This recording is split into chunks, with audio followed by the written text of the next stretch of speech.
Hi guys, in this video we're going to take a look at how you can enable the developer option on the Samsung Galaxy S22 series.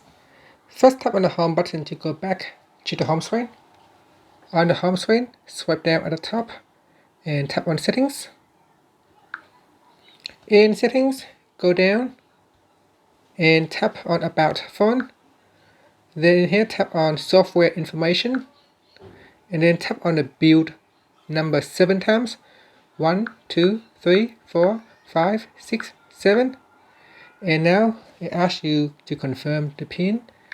So put in your screen pin and that will open up developer options. So tap on the back key, back again. And at the bottom here you can see now there are developer options. And that's it. That's how you can turn on developer options on the Samsung Galaxy S22 series. Finally, just tap on the home button to go back to the home screen. Thank you for watching this video.